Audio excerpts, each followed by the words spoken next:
इसलिए टीचर का बड़ा महत्व होता है जीवन में। जीवन में सबसे बड़ा महत्व जो है टीचर का होता है। टीचर भविष्य बनाता है। जैसे दीपक होता है, जलता रहता है लेकिन सबको जला देता है, उसी तरह टीचर भी सबको प्रकाशमय बनाता है।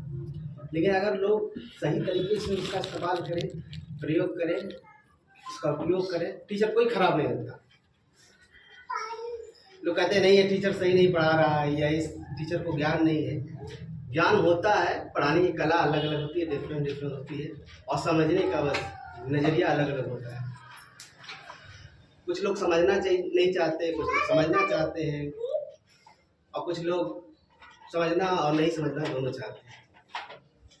तो भविष्य में उनके साथ खिलवाड़ होता है, ठीक है, बहुत ज़्यादा। जो समझ से पहले समझ जाते हैं उनके लिए बहुत बढ़िया है, जो समझ से नहीं समझ पाते हैं, पढ़ते जाते और कुछ भी नहीं मिलता है। समझ रहे हैं आप? समय चला जाता है और वहीं पे रह जाते हैं। जिंदगी बर्बाद कर देते हैं, समय भी बर्बाद कर देते हैं, अपने आप को भी बर्बाद कर देते हैं, कुछ लोगों को भी बर्बाद कर देते हैं। इसलिए अगर पढ़ाई के क्षेत्र में आप लोग लगे हैं ना, तो लगे रहें। ज़्यादा इधर ना सोचिए कहीं कमाने का जरिया, कोई परिवार का टेंशन किसको नहीं है, परेशानी किसको नहीं है, सबको है, सबको परेशानी होती है। दुनिया कोई फ्री ही नहीं है। एलन मस्क दुनिया के सबसे अमीर बंदे हैं, सबसे अमीर है, लेकिन वो भी परेशान है। दुनिया का सबसे अमीर देश सिंगापुर, जापान, अमेरिका, चाइना, ये सब देश सभी परेशान हैं। एक दूसरे को परेशान करने में लगे हुए, कुछ करने के लिए लगे हुए। यूरेनियम का सबसे बड़ा उत्पादन करने वाला देश, जानते हैं आप लोग? यूरेनियम सबसे महत्वपूर्ण धातु है, सबसे ज़्यादा। प्लेटिनम, यूरेनियम, ये सब सबसे महत्वपूर्ण धातु है। लेकिन यूरेनियम का सबसे ज़्यादा उत्पादन कजाकिस्तान करता है। भंडारण किसके पास? कर्नाटक के पास। लेकिन ये भी देश परेशान है। हमारे पास गेहूं का उत्पादन होता है, यूक्रेन के पास गेहूं का उत्पादन होता है। अभी आप लोग देखें, रसिया और यूक्रेन में लड़ाई हो रही थी ना, इसमें मजा किसको आ रहा था? मजा इसको किसको आ रहा था? अमेरिका को मजा आ रहा था। इसमें उन कंट्रियों को मजा आता है जो मतलब वो बड़े हैं, कुछ ताकतवर हैं, कुछ पैसा है उनके पास, वो लोग इन्वेस्ट करते हैं कि छोटे लोग लड़े। आज आप लोग जानते हैं कि अफ्रीका जो कॉन्टिनेंट है, अफ्रीका देश, महाद्वीप जो है, वो महाद्वीप मतलब बेकार क्यों है, गरीब क्यों है? तो कभी सोचा आपने? खनिजों का सबसे ज़्यादा भंडारण, संसाधन, भविष्य का महाद्वीप, भविष्य का जो उसे महाद्वीप कहते हैं, भविष्य में लोग वहीं पे बसने वाले हैं, भविष्य का उसी पे रिसोर्स से डिपेंड है। आज गरीब क्यों है? सर टेक्नोलॉजी नहीं है। एकदम राइट। तो लोग टेक्नोलॉजी नहीं उनके पास, संसाधन नहीं उनके पास, वो आपस में झगड़ा करते हैं, आपस में लड़ाई करते हैं, उनकी बाउंड्री लाइन कभी क्लियर ही नहीं हुई। और डिस्प्यूट क्यों होता है बाउंड्री लाइन में उनके लिए? डिस्प्यूट इसलिए होता है कि बाहरी जो कंट्रीज है, जैसे हमारे जैसे, हम लोग नहीं करते, हमारा तो बस दम कटे, तो हमारा धर्म ही अलग है, हमारा सिस्टम अलग है भारत का, इसका रूटीन अलग है। लेकिन अन्य देश जैसे चाइना हो गया, रसिया हो गया, अमेरिका हो गया, ब्रिटेन हो गया, फ्रांस हो गया, ये सब जो देश है वहाँ पे अपनी टेरिटरी बना लिए, अपने क्षेत्र बना लिए, वहाँ पे अपने सैनिक उतार दिए, कह रहे हैं कि हम आपको सैनिक प्रोवाइड कराएंगे, हम आपकी व्यवस्था देखेंगे, हम आपके सिस्टम देखेंगे। और कोई आपका सिस्टम यूं ही नहीं देखेगा, समझ रहे हैं आप? कोई सिस्टम देखता किसी का?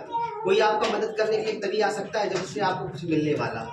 बिना आज की दुनिया में कोई किसी की मतलब किसी से कुछ फायदा लिए कुछ काम नहीं कर सकता।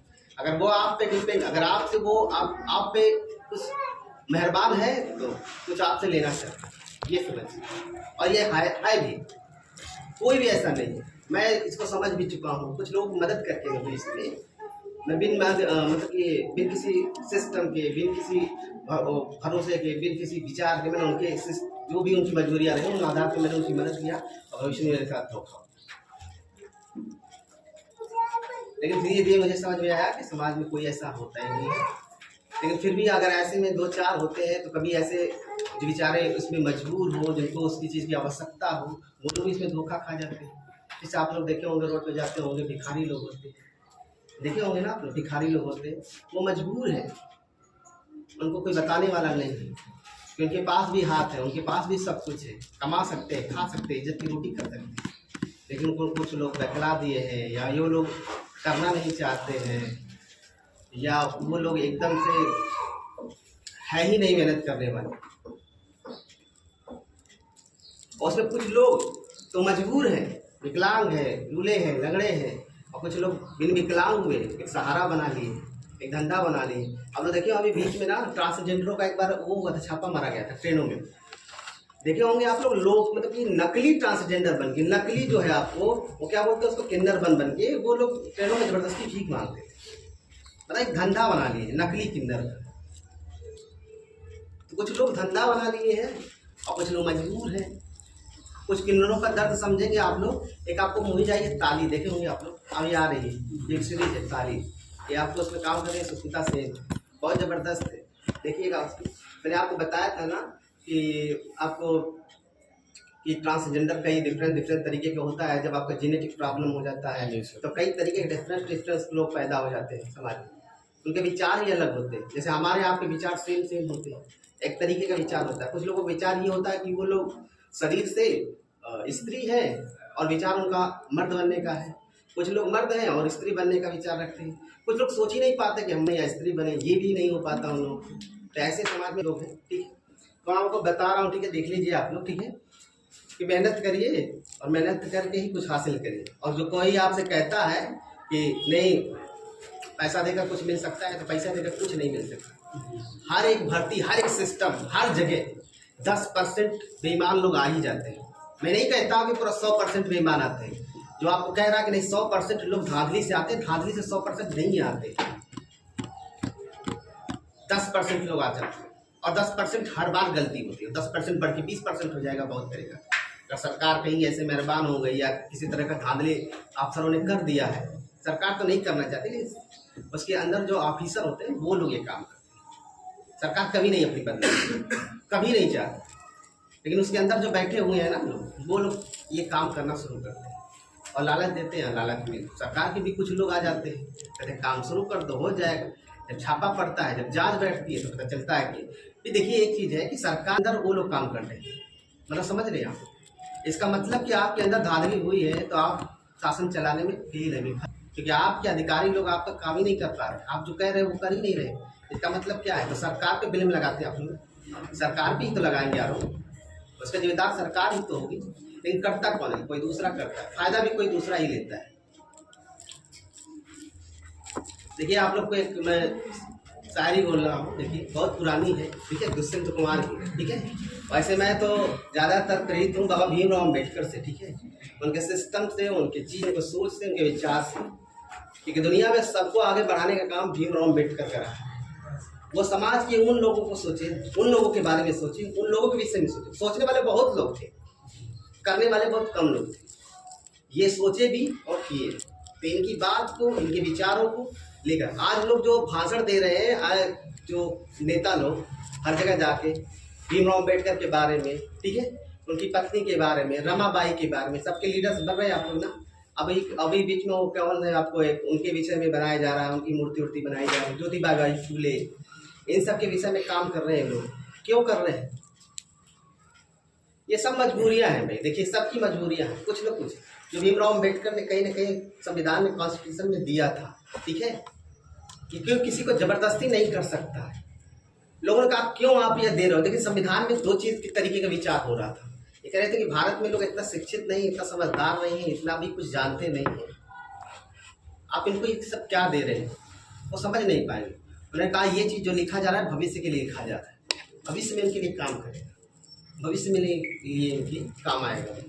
और ऐसा हुआ भी, और ऐसा होता रहा, अभी तक ये हो रहा है। लेकिन अभी भी जागरूक नहीं है। मैं थोड़ा आपको बता दूं कि जो सवर्ण जाति हैं, जो बड़ी जातियाँ, वो नहीं चाहती कि छोटे लोग ज़्यादा ऊपर आ जाए, लेकिन सरकार उनके लिए काम कर रही है। अभी वर्तमान में पीएम मोदी, ये सरकार, अभी आपको मैं बता दूं, थोड़ा सा देखिए कि सरकारें सबकी है, जातिगत सिस्टम पे है। अखिलेश यादव, ठीक है, हमारे ही वर्जन कास्ट के हैं, लेकिन अखिलेश यादव का जो सिस्टम है मुझे नहीं पसंद आता है।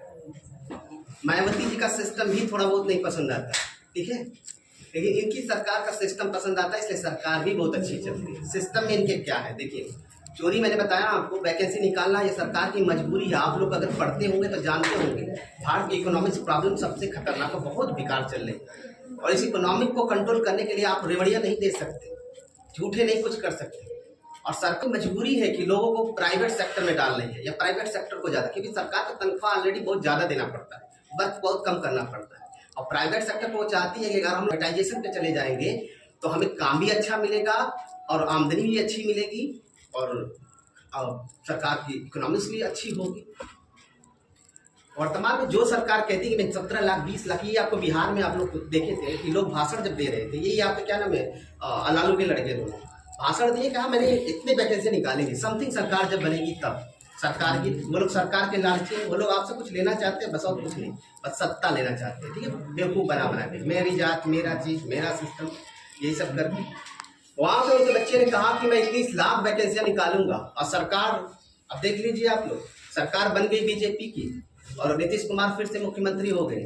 फिर बाद में ऐसा पता चला कि नीतीश कुमार की फिर सरकार गिर गई, तो जेडीयू में चले गए ना। अब देखिए सरकार उन्हीं के साथ बन गई जिन लोगों ने वादा किया था। अब वो लोग भी वैकेंसियां जो निकाले, कितने निकाले आपको, 1.5 लाख शिक्षकों की भर्ती सिर्फ निकाले, 1.5 लाख। इसका मतलब ये लोग जुमलेबाजी करते हैं, ये समझ लीजिए, क्योंकि सरकार के पास पावर